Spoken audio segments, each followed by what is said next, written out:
Hoje o que o Senhor tem separado para nós é falar justamente de Jó, né? Que foi alguém que teve uma experiência preciosa com o Pai, amém? Para alguns deu tudo errado para Jó, né? Mas para outros a gente sabe que deu tudo certo. Depende do teu ponto de vista. Depende do que tu considera bom. E eu achei muito incrível que o Senhor me mostrou. Uma pastora amiga minha, ela escreveu esse texto hoje à tarde. E eu gostaria de compartilhar com vocês, porque é um pouco do que a gente vai tratar hoje, né? É como se o Senhor fosse fazer com nós o que Ele fez com Jó, mas sem, na prática, fazer aquilo que Jó passou. Porque os sábios aprendem com o exemplo do outro, amém? Então a gente não precisa passar especificamente o que ele passou, mas a transição do fazer para ser é algo que a gente pode viver apenas colocando em prática e recebendo aquilo que o Senhor tem para nós, né? E ela escreveu assim: eu escolhi ser para poder ter. O verbo ser é um verbo que expressa um estado permanente. O verbo ter é um verbo transitivo direto, passar a possuir, receber. O ter tem caráter relativo e temporal, enquanto o ser é eterno. Deus disse eu sou e não eu tenho. Apesar dele ter e poder, hoje em dia vivemos numa busca desenfreada por ter. Ter reputação, ter status, ter visibilidade, ter coisas, ter bênçãos, ter e ter. Quando precisamos urgentemente ser discípulo de Jesus na essência, ser manso e humilde, ser luz ao mundo, ser sal da terra, ser aquele que deixa tudo para viver o propósito, ser aquele que busca ardentemente a boa parte, onde não tem visibilidade, mas que não tem preço e sim grande valor. Quando entendemos que ser é muito maior que ter, começamos a ter. Hoje tenho uma família que é um milagre precioso, mas foi com muita renúncia, pois eu escolhi ser. Que a misericórdia e a graça do Senhor esteja sobre mim e a minha casa, para que possamos continuar a viver o seu propósito independente do ter, buscando ser como Cristo é. Seja como Jesus que renunciou reinos para cumprir o seu propósito, e você terá muito além do que imaginou no seu coração. Forte, né? Porque realmente a chave que virou para Jó foi do ser para o ter. E hoje até estava vendo nas redes sociais também, um rapper ali, sei lá o que ele canta na verdade, que ele parou a carreira no auge porque ele se converteu. E isso é forte. A gente sabe a repercussão do Rodolfo Abrantes até hoje, por ter largado Raimundos, e olha que eu gostava bastante dos Raimundos.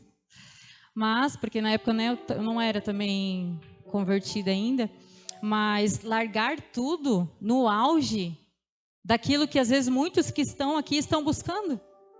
Muitas vezes a gente está nesse lugar, poxa, a hora que eu for um pregador para milhares, um dia que eu falar a mulheres a milhares, o dia que eu tiver a minha casa maior, meu carro do ano, o dia que eu estiver fluindo e sendo convidada às nações, aí sim eu vou dizer que agora Deus me viu, Deus fez algo na minha vida. Mas, mas às vezes o que o Senhor está esperando é que tu olhe para o que tu vive hoje e desfrute. Que tu entenda que hoje tu já está vivendo o melhor de Deus na tua vida. Porque o melhor dele para nós é Cristo. E o Espírito Santo já habita em nós. Cristo já nos deu o acesso ao Senhor. A presença dele é o nosso bem maior. Só que a gente precisa ser cristão, ser discípulo, estar com ele, para desfrutar da presença, a ponto de ter uma leveza mesmo no meio do caos. E daí sim, com esse coração no Senhor, nós passamos a ter muitas coisas que a gente até almeja, mas às vezes não imagina que um dia vai acessar.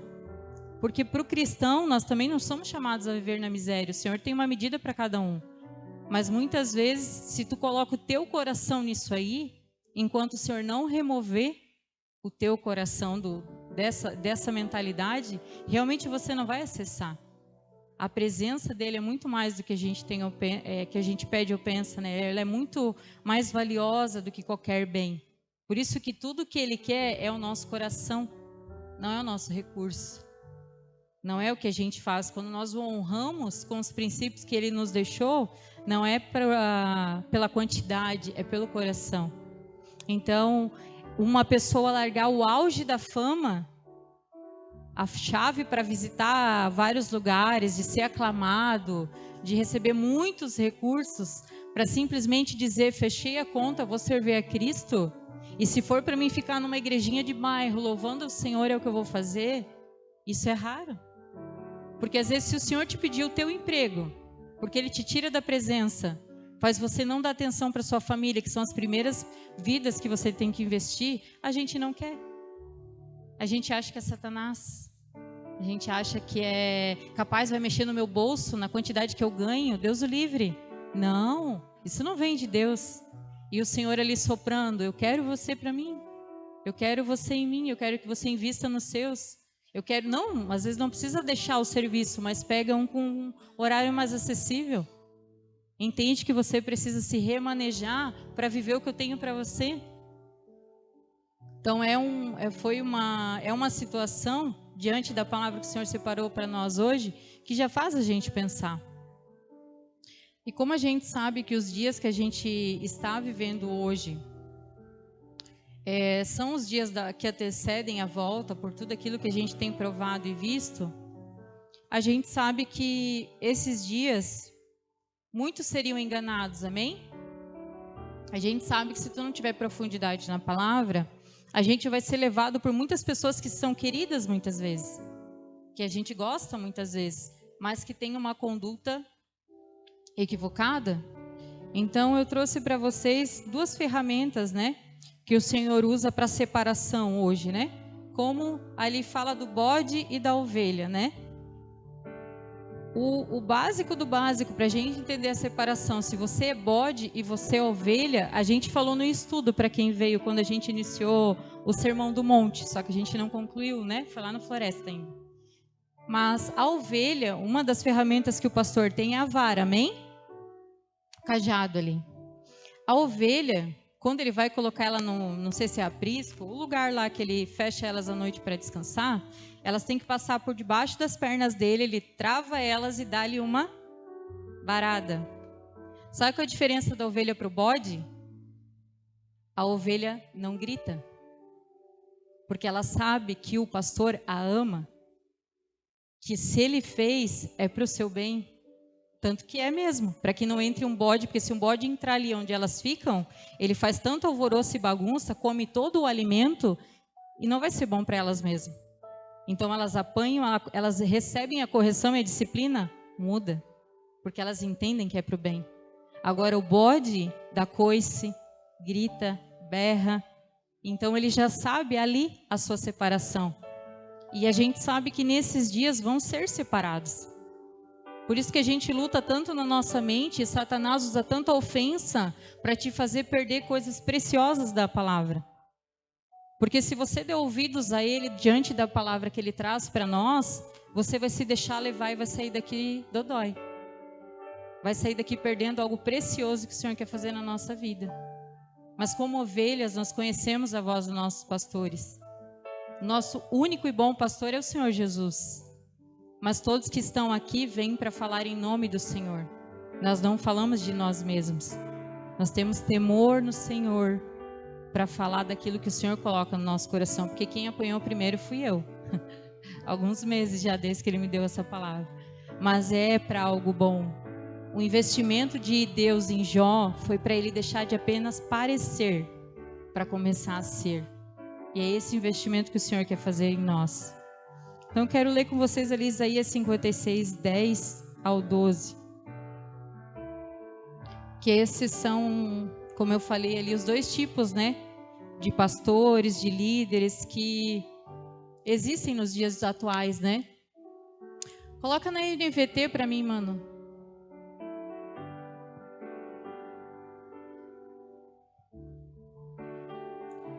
Pois os vigias do povo são cegos e ignorantes, são como cães de guarda mudos, que não avisam quando o perigo se aproxima, gostam de ficar deitados, dormindo e sonhando. Como cães gulosos nunca estão satisfeitos. São pastores ignorantes, cada um segue o seu caminho e procura seus interesses. Dizem, venham, vamos arranjar vinho e dar uma festa, vamos nos embebedar e amanhã faremos a mesma coisa e daremos uma festa ainda maior. Então, existem líderes que realmente vão dizer para nós que está tudo bem. Nós estamos bem, está indo tudo certo, vamos continuar assim que de tobogã a gente vai chegar lá. Não vai, né? Ali eles estão preocupados consigo mesmo, não estão preocupados com as vidas preciosas que o Senhor deu a ele para cuidar.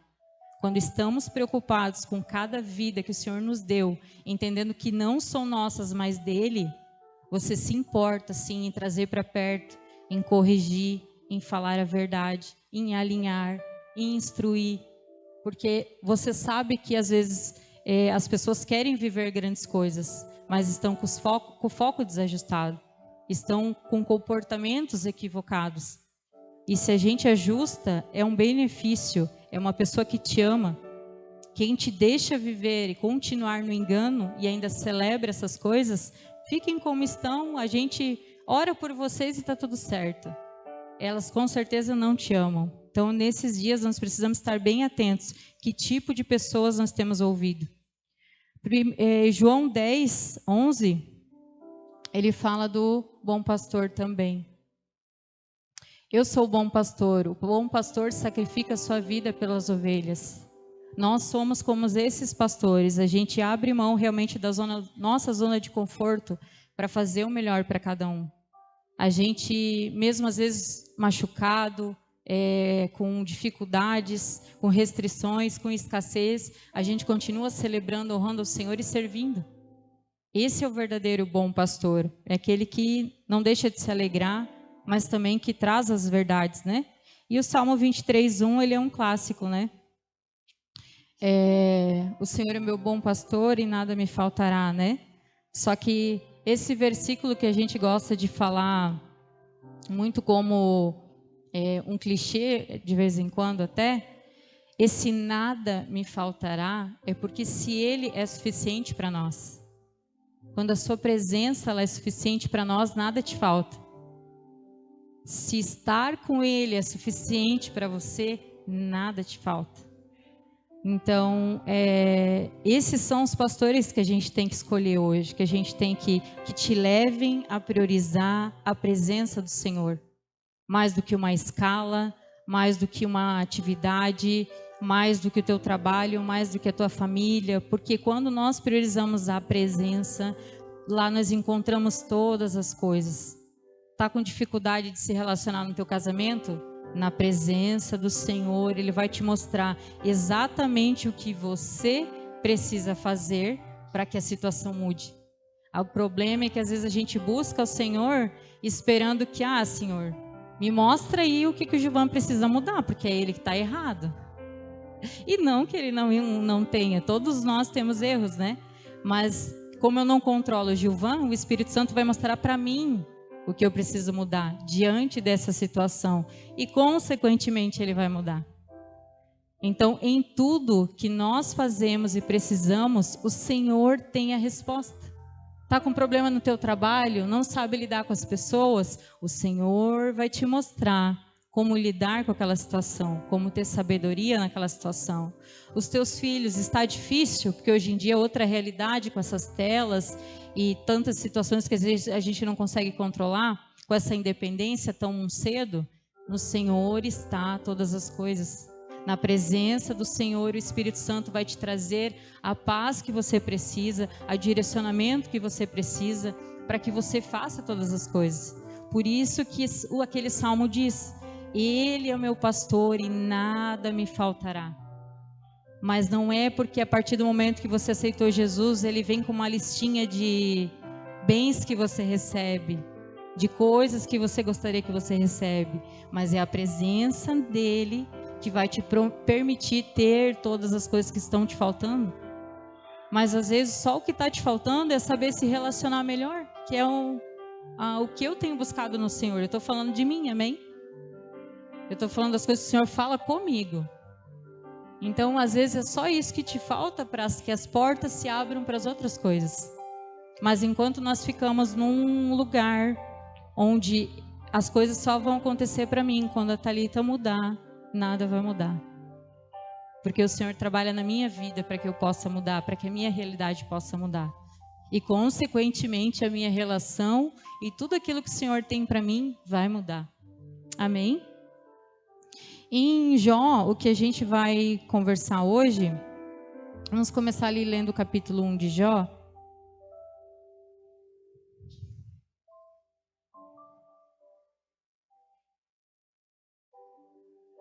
O que o Senhor mostrou para mim é que Ele ia trabalhar com a gente dessa forma, sabe? Da aparência à essência, né? Sabe quando a gente descortina aqueles enganos que são confortáveis? Os enganos confortáveis são aquelas coisas que a gente sabe que está errado, mas a gente faz mesmo assim, só deixa para lá que está tudo certo, que não é bem assim, que eu não preciso ser tão radical. Mas o Senhor é santo. Nosso Deus é santo e Ele diz que nós poderíamos ser também. Porque Jesus esteve aqui como nós, como homem, passou por todas as coisas. Só que o Senhor Jesus, tanto quando Ele estava no auge, quando Ele estava perseguido, Ele largava tudo e ia para o Senhor. Quando nós passamos as nossas dores, ou quando nós somos aclamados e reconhecidos, para onde que a gente corre? Quem tem sido o nosso refúgio? Quando acontece uma decepção com você, você vai chorar para as pessoas, você vai aliviar a sua dor com as pessoas, ou você vai para o Senhor, que é o único que pode te curar e te aliviar e te trazer, ou às vezes, o propósito daquilo. Então, esses enganos que a gente vive hoje, de às vezes atitudes equivocadas que a gente tem, tornam o nosso dia mais difícil. Torna o nosso fardo mais difícil, mais pesado. Porque se a gente busca o Senhor nesses momentos, Ele nos dá sabedoria para todas as coisas, que está disponível a todos nós. Mas a gente continua às vezes se enganando que eu posso resolver do meu jeito. Eu posso tentar fazer da minha forma. Eu posso continuar assim me fechando, deixando quieto, não contando para ninguém, ou remoendo, e me isolando e me machucando. Mas a palavra ela fala para a gente levar tudo aos pés do Senhor. Então isso é só um dos enganos, né? Mas a gente tenho certeza que o Espírito Santo deve ter lembrado você aí de alguns que você passa também. Eu estou falando dos meus aqui, né? Vamos ler ali em Jó também. Então, havia um homem chamado Jó que vivia na terra de Uz. Jó 1, não sei se já está ali. Ele era íntegro e correto, temia Deus e se mantinha afastado do mal. Tinha 7 filhos e 3 filhas. Era dono de 7.000 ovelhas, 3.000 carneiros, 500 juntas de boi e 500 juntas de jumentas. E 500 jumentas, perdão. Também tinha muitos servos, na verdade era o homem mais rico de toda aquela região. Os filhos de Jó se revezavam em preparar banquetes em suas casas e convidavam suas 3 irmãs para celebrar com eles. Essa parte aqui, se a gente for parar para pensar, Jó já sabia que os filhos dele já eram mal intencionados, vamos combinar.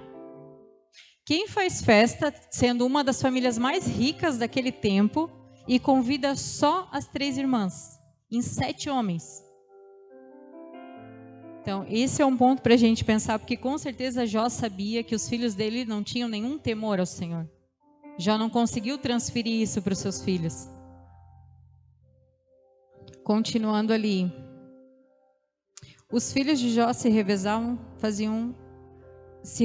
em preparar banquetes em suas casas e convidavam suas 3 irmãs para celebrar com eles. Quando terminavam esses dias de festa, Jó mandava chamar seus filhos, a fim de purificá-los. Levantava-se de manhã bem cedo e oferecia um holocausto em favor de cada um deles, pois pensava: pode ser que meus filhos tenham pecado e amaldiçoado a Deus em seu coração. Essa era a prática habitual de Jó. A primeira provação de Jó. Certo dia, os anjos vieram à presença do Senhor e Satanás, o acusador, veio com eles.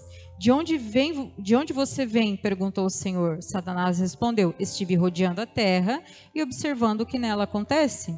Então o Senhor perguntou: você reparou em meu servo Jó? Não há ninguém na terra como ele. É homem íntegro e correto, teme a Deus e se mantém afastado do mal. E Satanás respondeu: é verdade, mas Jó tem bons motivos para temer a Deus. Tu pusestes um muro de proteção ao redor dele, de sua família e de seus bens, e os abençoaste em tudo que ele faz. Vê como ele é rico. Estende tua mão e toma tudo que ele tem, e certamente ele te amaldiçoará na tua face. Pois bem, você pode prová-lo, disse o Senhor. Faça o que quiser com tudo que ele possui, mas não lhe cause nenhum dano físico. Então Satanás saiu da presença do Senhor. Quem foi que instigou quem ali na hora da provação? Se você reparar no texto, foi Deus que instigou Satanás. Deus chegou para ele: tu viu meu servo? Meu servo íntegro, popular, que dá testemunho, tu viu? E o Senhor não sabia que havia em Jó áreas que ele precisava tratar? Que o que havia em Jó era uma aparente integridade e temor? Que ele era reconhecido fora, mas em casa ele não soube fazer um bom trabalho? Porque internamente o seu coração era orgulhoso? O Senhor não sabia? Claro que o Senhor sabia. Só que ele instigou Satanás falando de Jó o que ele realmente acreditava que Jó se tornaria. Porque foi o que Jó se tornou a partir da provação. Então Deus chegou para Satanás e falou. Então muitas das vezes aquilo que a gente tem passado de doloroso não vem de levantes, de vizinhas preocupadas com a nossa vida, de parentes atordoados, não vem. É o próprio Senhor que te olha e diz: olha, essa área ali o meu filho precisa melhorar. Tá vendo meu filho? Dá uma mexidinha ali.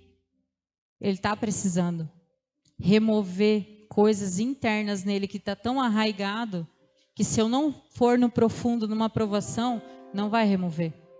Deus sabia os limites de Jó. Deus sabia o que funcionaria com Jó, assim como Ele sabe o que funciona com cada um de nós aqui.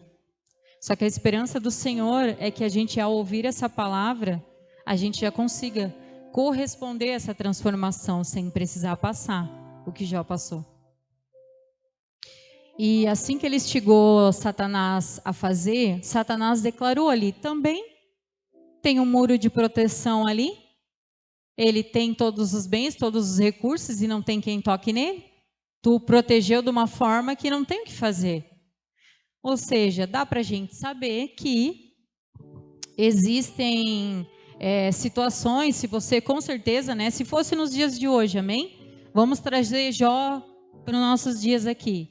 Jó era aquele irmão, aquela família muito bem sucedida, com um ganho muito bom, que todo mundo olhava e achava: nossa, aquela família é boa financeiramente, não tem falta de nada, tem os filhos aparentemente muito no Senhor. Aqui é a família de margarina. Todo mundo admira e eu gostaria de ser como eles. Não tem? A gente tem essas referências que a gente olha assim, né? Meu Deus, que família! Só que quando chegava em casa, eram daqueles que às vezes já saía no carro falando só a graça. Porque para um filho, às vezes, não sempre, né, gente? Não vou generalizar. Mas a gente sabe que os filhos nos observam. Os filhos nos observam. Então, conforme eles viram que era uma família que quando estava entre os irmãos, porque ele era respeitado nas praças, ele era honrado nas praças, era isso que o Senhor falava dele e que consta no texto sobre ele. Uma das famílias mais ricas da região. Então, ele era muito respeitado por todos. Mas quando chegava em casa, ele não conseguiu instruir os seus filhos no mesmo temor, no mesmo coração. Por quê? Porque a preocupação de Jó era consigo mesmo. Então, se ele estava na frente das pessoas, ele era recebido, ele era amado, ele era aceito, estava bom. Não importava para ele se ele chegava em casa e com a família dele era outra coisa. Porque na frente das pessoas, todo mundo ali era de uma forma. Por quê? Porque os filhos dele, ele já deixou bem claro ali, eles faziam suas festas todo final de semana e não chamavam outras pessoas, chamavam as irmãs para festar com eles. Coisa boa não saía dali. Não sei se todos aqui nasceram em berço cristão, mas para quem não nasceu como eu, a gente sabe o que se faz em festas e bêbados, amém? Então, já sabes o que se esperar desses lugares, desses momentos. Jó já sabia, Jó sacrificava todas as vezes porque ele sabia o que acontecia ali. A sua mulher, quando começou a acontecer as coisas com ele, o que a sua mulher falou? Amaldiçoa esse teu Deus e morre. Ele não conseguiu transferir esse Deus que ele servia para ninguém. Porque ele era aparentemente uma pessoa muito em Deus, muito em Cristo. Mas a sua família não tinha o seu melhor. E quando a nossa família não tem o nosso melhor, a gente não consegue transferir o coração do Senhor. Porque os filhos são levados por andar no caminho, junto, vendo o que a gente faz, ouvindo o que a gente ouve, fazendo o que a gente faz. Às vezes, se você tem um casamento atribulado, onde os seus filhos nunca vêm em paz e harmonia, não espere que ele queira casar quando ele crescer. Não espere que ele queira formar uma família quando crescer. E se ele cresceu nesse ambiente de caos e hoje a cultura é cada vez mais individualista, aquilo que nós deixamos de testemunho em casa para os nossos filhos vai determinar o que eles vão escolher para a sua vida.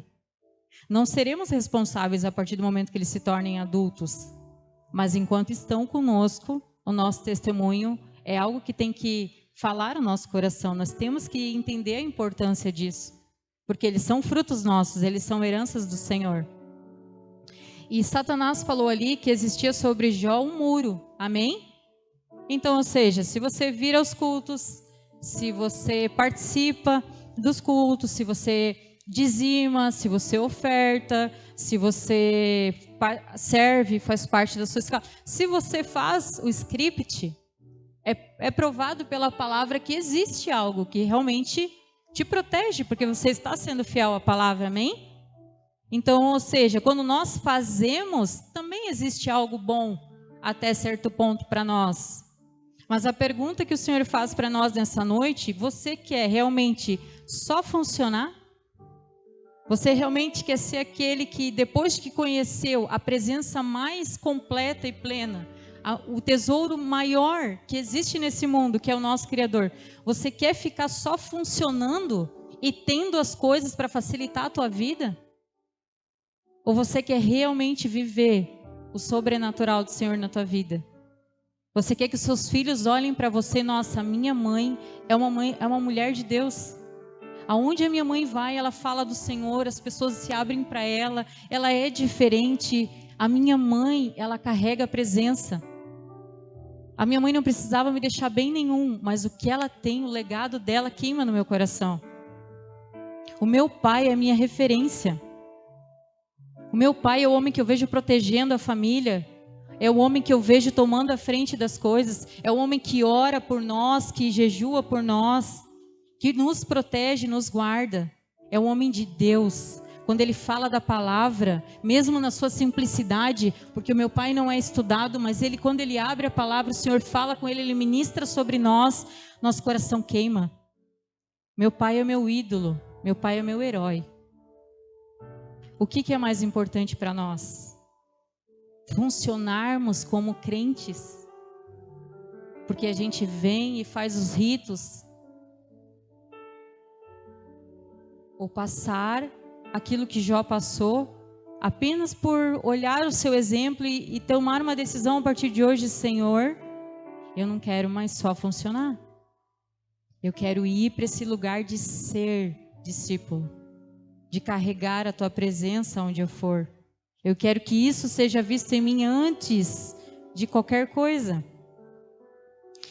E quando Satanás disse sobre essa proteção, Deus falou para ele, o que? Não, então vai e faz, porque era essa a intenção do Senhor. O Senhor provocou Satanás para que ele fizesse algo mesmo, para que ele removesse ídolos da vida de Jó, onde só restasse no coração dele o Senhor e a sua presença.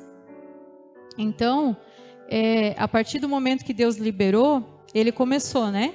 Vamos continuar ali no verso 13, no capítulo 1. Certo dia, quando os filhos e as filhas de Jó estavam no banquete na casa do irmão mais velho, chegou à casa de Jó um mensageiro com essa notícia: seus bois estavam arando e os jumentos pastando perto deles quando os sabeus nos atacaram. Roubaram todos os animais e mataram todos os empregados. Só eu escapei para lhe contar. Enquanto ele falava, outro mensageiro chegou com essa notícia: o fogo de Deus caiu do céu e queimou suas ovelhas e todos os seus pastores. Só eu escapei para lhe contar. Enquanto ele falava, outro mensageiro chegou com essa notícia: 3 bandos de saqueadores caldeus roubaram seus camelos e mataram seus servos. Só eu escapei para lhe contar. Enquanto ele falava, ainda outro mensageiro chegou com essa notícia: seus filhos e suas filhas estavam num banquete na casa do irmão mais velho. De repente, veio do deserto um vendaval terrível e atingiu a casa de todos os lados. A casa desabou e todos os seus filhos morreram. Só eu escapei para lhe contar. Se a gente for ver aqui, né, todas essas provações que ele passou, os bois que ele perdeu, os pastores, os servos, os empregados que ele perdeu. Hoje em dia é como se, né, essa família tão amada que a gente vê ali, a mais rica da cidade, a mais respeitada aqui entre nós, de repente perdesse tudo. Se nós hoje perdêssemos o nosso emprego, se nós hoje perdêssemos a nossa renda, se nós hoje perdêssemos o nosso carro, a nossa casa, tivéssemos que ir para um aluguel e tivéssemos que depender de carona dos irmãos. Vamos fazer esse exercício bem simples na nossa mente. Como nós reagiríamos? Como nós ficaríamos? Será que a gente ia falar para os nossos amigos no trabalho? Ou nossa família, os nossos parentes que não são cristãos? Olha, Deus tem feito uma obra na minha vida. Deus tem investido em mim. Acabou de acontecer isso, isso, isso, isso. Eu não entendi por que eu perdi o serviço. Não entendi porque eu tive que me desfazer da minha casa. Não entendi porque fiquei sem meu carro. Mas aconteceu. O Senhor sabe de todas as coisas. Deus deu, Deus tomou. Bendito seja o nome do Senhor. Será que a gente daria esse testemunho? Para aqueles que não conhecem a Cristo, estão vendo a nossa vida como uma carta viva? Nós temos essa mentalidade, esse entendimento impregnado no nosso coração. Por isso que são enganos que a gente pinta muitas vezes, porque a gente realmente acha que Deus é um Deus que só faz coisa boa. Deus é um Deus que só dá coisa boa. Se é ruim, é Satanás. Não, não é não. Deus usa a dor e o sofrimento e as perdas para nos moldar, para remover de nós o lugar que é só dele. Os entulhos, as coisas que a gente tem ali que cabe somente a Ele. Eu costumo falar como um bloco de concreto quadrado, sem forma, e ele está o tempo todo ali marretando e tirando até que saia aquela essência que Ele nos projetou para ser. Mas até lá é marretada, até lá é coisas sendo removidas do lugar, até lá é renúncia, é escassez, é perdas. Mas a gente estaria pronto para isso? Nós glorificaríamos ao Senhor em meio a isso? Ou será que a gente diria, não, não, olha, essas coisas de crente não funcionam não. Fui para lá, fui enganado. Fui lá, tudo começou de errado na minha vida, isso aí está errado. Me falaram que lá é coisa boa, que esse Jesus é bom, que Deus é amor. Como assim está tudo dando errado? Porque eu não sei vocês, mas a experiência que geralmente as pessoas têm quando vêm para Cristo, Ele remove tudo mesmo. Ele vai fazendo um trabalho progressivo ali, o que tu vai perdendo, vai se lascando. E se tu não entendeu mesmo que o teu bem mais precioso é o Senhor, tu já corre no início. Por quê? Porque tudo que nós precisamos é Ele. Quer dizer que tu vai ficar sem nada? Não. Mas quer dizer que no tempo determinado, o Senhor vai te dar muito mais e de forma muito leve. Para o cristão, as bênçãos correm até vocês. A gente não precisa ministrar a bênção aqui. A gente não precisa estar preocupado em vir receber nossa bênção. Não precisa. Não precisa levantar o irmão profeta para declarar bênção para ninguém aqui. As bênçãos correm atrás dos filhos. Daqueles que têm satisfação na presença do Pai. Então isso é natural. Você naturalmente é abençoado por tudo que o Senhor vai fazer na tua vida. E ali, se a gente reparar, além dos bens, quem foi junto no pacote? Junto com todos os bens? Os filhos? Por que será que os filhos foram junto com os bens? Não deveria ter uma separação ali, como teve na questão da saúde? A gente considera, né, parentes, vidas, carne, a gente separa as coisas geralmente. Só que assim como todo recurso que passa na nossa mão não é nosso, porque nós somos mordomos de Cristo, os filhos também não são. E eu sei que a gente sabe disso, mas na hora do vamos ver, a gente se questiona. Eu poderia ter questionado a Deus, e às vezes até eu oro perguntando para Ele, será que não há em mim, lá no fundinho, um vesquício aí te culpando de algo? Não, se tiver, me avisa. Som do meu coração, tu que me conhece. Porque é de tu se perguntar, por quê? Não tinha o porquê. Mas eles são todos do Senhor. E se aprove o Senhor chamá-lo para si, o Senhor é quem sabe. Se depois do filho a gente ainda perder 2 gestações, para quê? Não precisava. A gente já tinha sido moído no fogo ali, já tinha passado tanta coisa. Mas o Senhor é quem sabe, tudo é dele, tudo tem um propósito para a glória dele. Mas como que a gente tem transformado essas situações? Como que a gente tem passado para as pessoas essas situações? Para a glória do Senhor? Ou na murmuração? Que é uma sepultura de tudo aquilo que o Senhor tem feito na tua vida e quer fazer. Então, isso que o Senhor fez aqui na vida de Jó me chamou muita atenção, porque assim como os bens não são nossos, e se você está tentando ser aceito como Abel, porque quando aconteceu a situação de Abel e Caim, ele começou falando assim, ó, Deus aceitou Abel e a sua oferta. Deus rejeitou Caim e a sua oferta. Por quê? Porque quando nós fazemos algo para o Senhor, Ele não está preocupado com o recurso. Glória a Deus pelos irmãos que já estão pegando o costume de trazer com antecedência, viu? Parabéns. É isso aí que a gente espera da nossa família. Vocês estão em casa, amém? Mas quando você faz a oferta como para o Senhor, é para Ele. Ele quer saber onde está o teu coração.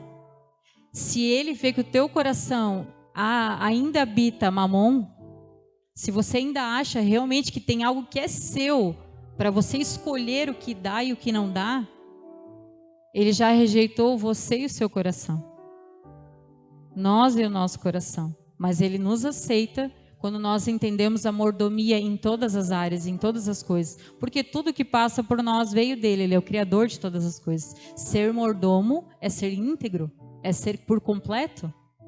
Então, quando Ele aceita e quando Ele rejeita, é porque Ele já sabe o coração. Quando nós fazemos ou não fazemos, mostramos o nosso coração. Não é questão de valores. E seguindo ali, depois, né, de tudo aquilo que Jó passou nessa primeira aprovação, ele falou, né? Então Jó se levantou, rasgou seu manto, depois raspou a cabeça, prostrou-se com o rosto no chão em adoração e disse, saí nu do ventre da minha mãe e estarei nu quando vou partir. O Senhor me deu o que eu tinha e o Senhor tomou. Louvado seja o nome do Senhor. Em tudo isso já não pecou nem culpou a Deus. Deus se manteve íntegro. Que a gente possa ter esse exemplo de Jó na nossa vida. As provações que passam na sua vida, que você saiba que é para a glória dele. Pergunte o para quê daquela situação.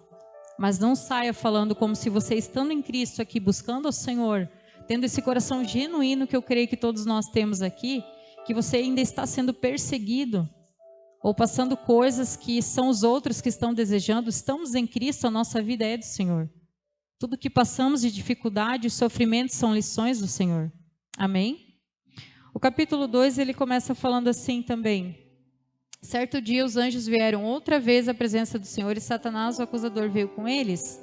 De onde vem? Perguntou o Senhor. Satanás respondeu, estava rodeando a terra, observando o que nela acontece. Então o Senhor perguntou, você reparou em meu servo Jó?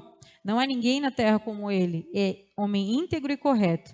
Teme a Deus e se mantém afastado do mal. E não perdeu a sua integridade, apesar de você me ter instigado a prejudicá-lo sem motivo.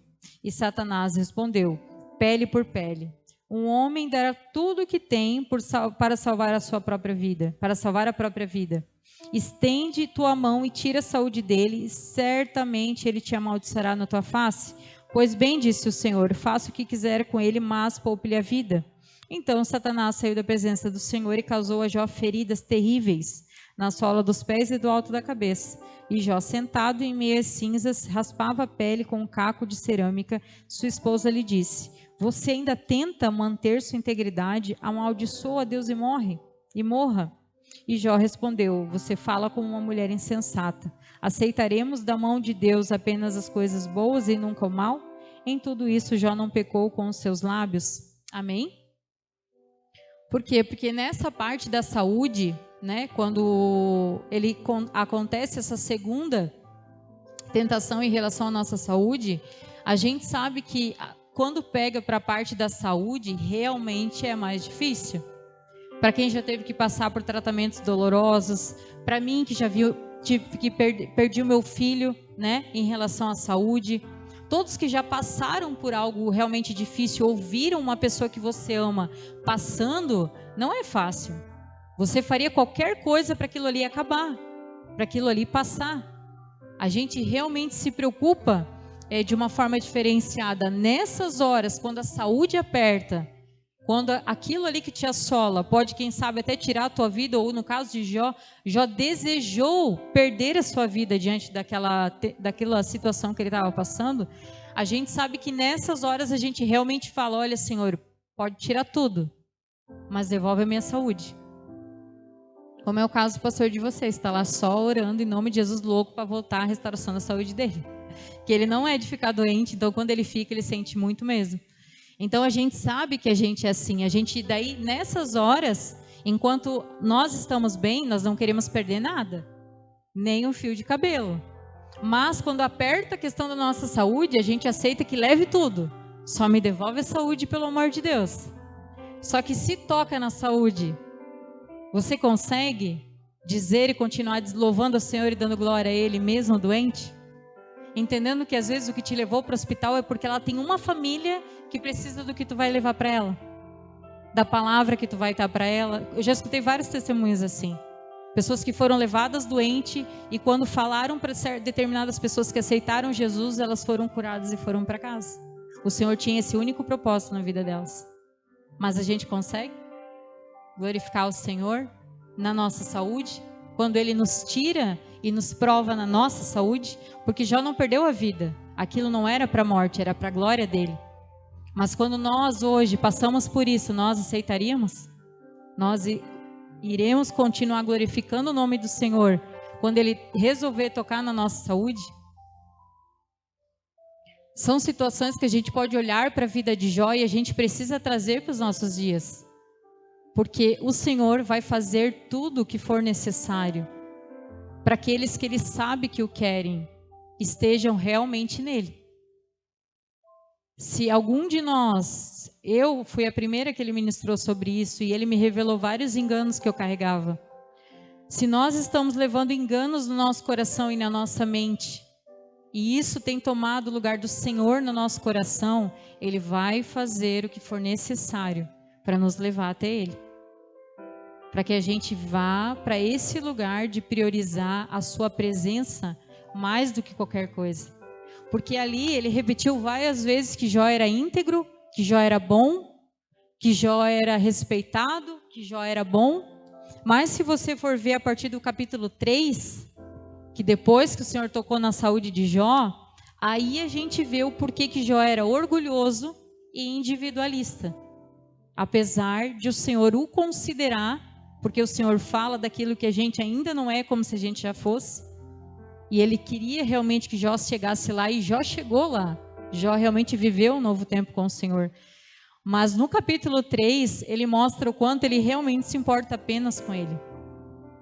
Porque no capítulo 3, ali no versículo, por exemplo, o versículo 10, ou até o versículo 3. O versículo 3 ele fala bem assim, ó: apagado seja o dia em que nasci e a noite em que fui concebido.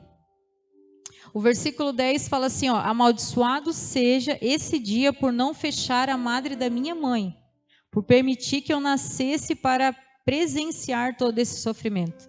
Porque eu não nasci morto. Porque eu não morri ao sair do ventre. No 13, se eu tivesse morrido ao nascer, agora estaria em paz. Sim, dormiria e repousaria. No 17, pois na morte os perversos já não causam problemas e os cansados repousam. Ou seja, esses versículos, principalmente ali o 10 e o 13, olha o que ele fala. Ele pensou só nele e na sua dor. Não pensou na sua mãe, na família que ele formou depois, na família qual ele nasceu. Ele estava apenas pensando no seu sofrimento que ele queria que parasse. Por isso que o que havia de tão enraizado e bem escondidinho em Jó era um orgulho. Porque quando nós pensamos apenas em nós, a gente não tem noção quando a gente age desse jeito. Desejar a sua morte porque ele estava sofrendo era natural. Mas desejar que ele não tivesse nem nascido ou nascido morto, para uma mãe ter o filho nascendo morto, vocês já pensaram como seria? Mas quando o Senhor quer remover aquilo que só nós sabemos, que existe de bem escondidinho ali dentro, e tem nos tirado da essência que Ele nos criou para ser, Ele vai mexer e Ele vai remover. Para que venha para fora a plenitude de quem nós somos e realmente tudo aquilo que Ele quer fazer em nós. E parece muito doloroso quando a gente passa por essas situações, quando a gente fala da vida de Jó. Por isso que eu falei, tem pessoas que olham a vida de Jó e acham que tudo para ele deu errado. Por que uma pessoa cristã que o Senhor elogiou tanto, passou por tudo isso? Que contraditório. Só que o Senhor usa o sofrimento para mostrar que Ele sonda o nosso coração, lá no fundinho nos conhece. Ele sabe o que a gente tem procrastinado e deixado no lugar dele. Então hoje, através da vida de Jó, ele tem nos trazido esse testemunho para que a gente se abra para isso. Para que a gente saia daqui com autoexame entre nós e o Senhor. Para que se há algo em nós que tem nos afastado da nossa essência, do que Ele nos criou para ser, que o Senhor traga para fora. Que a gente no nosso secreto com o Senhor permitamos que Ele trate, que Ele molde, que Ele tire, que Ele remova, sem que a gente precise viver dores tão fortes como essa. Porque a vida de Jó não é só uma história, é um aviso, é um testemunho do que o Senhor faz com aqueles que Ele quer investir, mas não se rendem de todo o coração a Ele. Querem funcionar, mas não querem ser e estar com Ele de todo o coração. Ele preza por essa integridade, Ele quer ser o único em nós. E depois de tudo isso que Jó viveu, ele teve lá 3 amigos que só misericórdia, que falaram de si mesmo ali e não foram muito felizes. Teve um que foi um pouco mais sábio na sua fala. E com tudo isso, o Senhor confrontou ele no capítulo 38 por fim, porque ele ficou questionando muito ao Senhor diante daquilo que ele tinha passado. E às vezes nós somos assim, A gente tem pessoas que têm necessidade de entender o porquê que eu estou passando algumas coisas. Tem 2 situações que são que a gente realmente passa. Uma é a direção de Deus, realmente a vontade diretiva do Senhor, e o exemplo que a gente pode ter na nossa mente é Isaac. E tem a direção permissiva do Senhor, que é Ismael. Então, o que você precisa discernir, se você está passando por situações realmente muito dolorosas há muito tempo, se são consequências de um Ismael na sua vida, ou se você realmente tem buscado ser temente a Deus, realmente buscado o Senhor de todo o coração e ser sensível a Ele, você só está passando como Jó, provações e situações que estão te aproximando dEle. Então, em vez de lutar contra elas, entregue para o Senhor e busque o Senhor, se aprofunde nele mesmo. Porque tudo que Ele tem feito realmente é para nos aproximar. E no capítulo 42, para finalizar, foi quando Jó realmente decidiu entender que diante de tudo que Deus fez, dos questionamentos que ele fez com Deus, ele realmente não estava tão íntegro assim. Ali, no capítulo 3 até, para quem... Porque o Senhor repete muito que ele é uma pessoa temente a Deus, né? Mas só para a gente ver que realmente era algo da boca para fora, Jó verdadeiramente não temia o Senhor. No verso 25 e 26 ele fala assim, ó, o que eu sempre temi veio sobre mim, o que tanto receava me aconteceu, não tenho paz nem sossego, não tenho descanso, só aflição. O que Jó não tinha não era temor ao Senhor como Moisés teve, em subir ao monte com trovões e coisa arada, e aquela coisa temerosa toda acontecendo, e ele foi para a presença do Senhor, e ele mergulhou ali, e foi falar com o Senhor face a face. Isso é temor. Você enfrentar os seus medos, e continuar buscando a presença do Senhor, mesmo com medo, mesmo preocupado. Não tem hoje quando falam, quanto mais você busca, vai se levantar coisas? Isso é um engano de Satanás para a gente perder o melhor de Deus, que é a sua presença. Então, o Jó só tinha medo de que lhe viesse provações, não temor. Depois disso, ele passou a ter temor ao Senhor, ao que ele falava, ao que ele era, à sua família. E ali no capítulo 42, ele fala, então Jó respondeu ao Senhor, sei que podes fazer todas as coisas e ninguém pode frustrar seus planos. Perguntaste quem é esse que com tanta arrogância questionava a minha sabedoria? Sou eu. Falei de coisas que eu não entendia, coisas maravilhosas demais que eu não conhecia. Dissestes, ouça e eu falarei, e lhe farei algumas perguntas e você responderá. Antes eu só te conhecia de ouvir falar, agora eu te vi com os meus próprios olhos. Retiro tudo o que disse e me sento e arrependo no pó e nas cinzas. Amém? Até aqui tá bom. Para a gente ver que tudo aquilo que Jó passou tinha um propósito e era só a intimidade, a presença. Tudo que o Senhor tem preparado para nós nesses últimos dias, para que você não seja parte daquele povo que vai ser levado ao engano, da porta larga, das imprudentes, dos bodes e tantos exemplos e modelos que o Senhor Jesus deixou na nossa palavra para nós. É a intimidade que vai te proteger. É a intimidade, a satisfação na presença dele que vai te proteger. E lá você terá muito mais do que você pediu ou pensou, porque Deus restituiu, agora que Jó era uma pessoa temente, que tinha visto e tinha intimidade com o Senhor, ele restituiu tudo e muito mais. Ele teve mais 10 filhos, e como filhos não se substitui, ao todo ele teve 20 filhos, porque os 10 primeiros o Senhor levou. Ele teve muito mais, e com certeza o que ele fez com esses novos filhos, com a sua família, foi uma restauração. Realmente ele deve ter conseguido dessa vez, a partir da intimidade, transmitir o coração do Senhor para sua família. Porque às vezes a gente não consegue ser aquilo que a gente deseja estando em Cristo, porque nos falta intimidade. Nos falta relacionamento com o Senhor. Às vezes você aprendeu que tem que ser um rito muito formal, né? Senhor, salve, salve, excelentíssimo, ó Deus, e ó...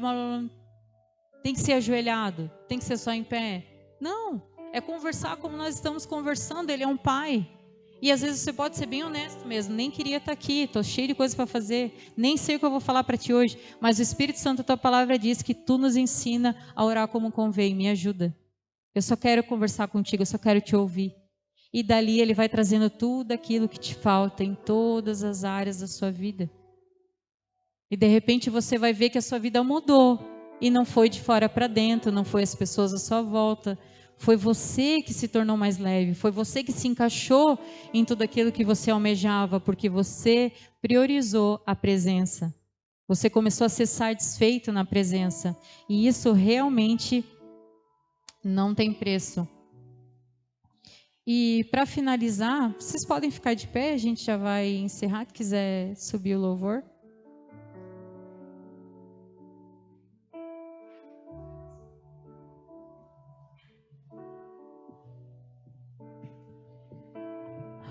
Eu vou ler com vocês ali o João 12. Obrigado, mano. Do 37 até o 43, que é algo que, para fechar essa mensagem mesmo, para que a gente saiba que o Senhor Como eu disse, quer transicionar o nosso coração para Ele, quer centralizar o nosso coração nele, quer que a gente permita que Ele nos mostre se há em nós, né, algum vesquício de engano ou coisas que ocupam o coração no lugar dele e que às vezes a gente não sabia, como Ele fez comigo. Amém? Apesar de todos os sinais que Jesus havia realizado, não creram nele. Aconteceu conforme o profeta Isaías tinha dito: Senhor, quem creu em nossa mensagem? A quem o Senhor revelou o seu braço forte? Mas o povo não podia crer, pois como Isaías também disse, o Senhor cegou os seus olhos e endureceu seu coração para que seus olhos não vejam e o seu coração não entenda, e não se voltem para mim e não permitam que eu os cure. As palavras de Isaías referiam-se a Jesus, pois viu sua glória e falou sobre ele. Ainda assim, muitos creram em Jesus, incluindo alguns dos líderes judeus. Incluindo alguns dos líderes judeus. Eles, porém, não declararam sua fé abertamente, por medo de que os fariseus os expulsassem da sinagoga. Amaram a aprovação das pessoas mais que a aprovação de Deus. Pode apagar a luz, mano. Esse versículo o Senhor me deu hoje à tarde, porque eu estava bem... assim, né? A gente fica, né, preocupada com todo o culto e como seria, para que vocês entendessem essa palavra com o mesmo coração que eu recebi, de um pai que nos ama, de um pai que quer simplesmente ter um lugar de senhorio na nossa vida, mais do que qualquer coisa. Nós não temos como chamar Deus de Pai se Ele não é o Senhor a quem governa a nossa vida. E quando o Senhor me mostrou essa palavra, isso me trouxe paz no coração, porque nós sabemos que há muitas lutas para que a gente aceite a verdade da palavra. Mas se nós realmente estamos aqui hoje como você está, podendo estar em tantos lugares, o Senhor sabe que nós queremos mais dele, amém? Nós estamos aqui por ele, né? Inclusive, quando o Giovanni disse que não viria, eu falei, olha, até dá para usar essa tua questão de não ir hoje para a gente entender, né? Uma dos enganos, essa questão do rito, essa questão de coisas que a gente faz no religioso, que quando estamos em Deus não fazemos mais. Eu, no antigo ministério que eu estava, eram vários pastores, eram muitas pessoas, e nem sempre o pai casa estava presente. Mas era algo que eles cuidavam em não falar que ele não estaria, porque se ele não tivesse, a maioria não vinha. Então, isso foi algo que o Senhor falou para mim, né? Olha, filha, isso já vai ser uma chave que vai virar. Os meus filhos não virão apenas por uma pessoa. Os meus filhos não vêm aqui por homens. Os meus filhos vêm aqui por mim. Independente de quem está aqui, de quem vai fazer, de quem vai falar. Os meus filhos me adoram. Os meus filhos me buscam. Os meus filhos estão com o coração centrado em mim. Então, seja quem for, venha quem vier, passe quem passar, eles estarão presentes porque eles buscam a mim, mais do que qualquer outra coisa. É essa chave que o Senhor quer virar no nosso coração. Não seja por homens, não se apeguem a se preocupar mais com a aprovação dos homens, mas a única aprovação que nos importa é o Senhor. E se nós temos a aprovação do Senhor, como Abel teve, pela integridade do nosso coração e nas nossas ações, todos terão. Aqueles que não têm é porque não conhecem o Senhor, e a esses a gente ora, a gente respeita, a gente cuida, até que eles entendam aquilo que nós carregamos no Senhor, porque as coisas espirituais se discernem espiritualmente, amém? Vamos orar? Vai ser ministrada uma canção que vai falar justamente sobre essa plenitude do Senhor na nossa vida, no nosso coração. Então eu quero te convidar a você mesmo, aí onde você está, falar com o Senhor. O Senhor, Ele quer, um tete a tete entre nós e o Pai, amém? Assim como Ele falou comigo fortemente de tantos pontos no meu coração, se você hoje quer dar essa resposta para Ele, porque não é sobre templo de igreja, amém? É sobre o conhecimento do Pai, é sobre a proximidade do Pai. Se você quer se aproximar do Pai nesses dias, se você quer, como Jó, conhecer a Deus de face a face, falar com Ele. Nós temos o Espírito Santo que habita em nós, que é real na nossa vida. Que você convide Ele hoje. Se Ele já está aí há muito tempo, faça um renovo dessa aliança.